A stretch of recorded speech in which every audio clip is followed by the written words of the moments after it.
Let me tell you a little bit about my personal journey to Silicon Valley from India 22 years ago. Growing up in India, like many of you, I got my first telephone when I was 12. In my case, it turned out to be a rotary phone, so it wasn't that great for selfies, but I still loved to call my friends, play with it, and sometimes take it apart. That telephone cemented my fascination with technology. I remember in my parents' house in Chennai, reading about the invention of the transistor at Bell Labs. Of course, that initial invention helped found what became known as Silicon Valley, and out of that came companies like Fairchild Semiconductor and Intel, and all the computers and software that we all use today. You can draw a direct line from that invention to the technology that powers your Twitter feed or your WeChat messages today. A lot of times when I was younger, people would say, this person didn't get into this college or something, and that's the end of the road. I mean, life is so different from that. And so I think it's important to, keep your hopes, keep your dreams, and try to follow them. And, I think most of how life plays out is up to you, not up to what happens outside of you. And I think it's important to keep that in mind and take the long-term view.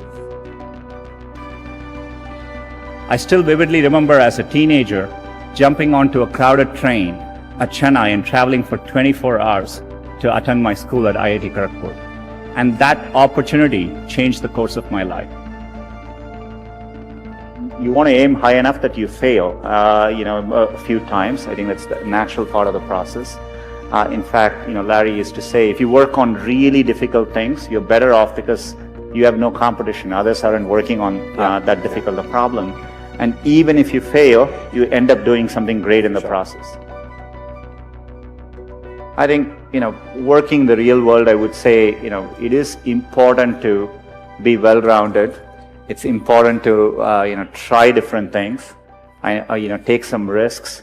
I would encourage people to, follow their passions a little bit more, to follow set lanes throughout your career.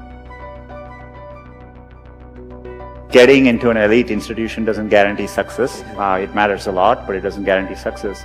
And I think it's important to keep that perspective in life. And life is a long road, and so you want to take it at the right pace and enjoy what you're doing.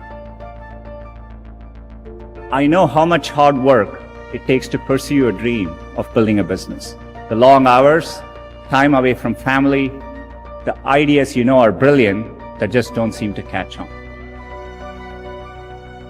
I remember reading about that and thinking, it's the idea that matters. It didn't matter where you come from or what your background is.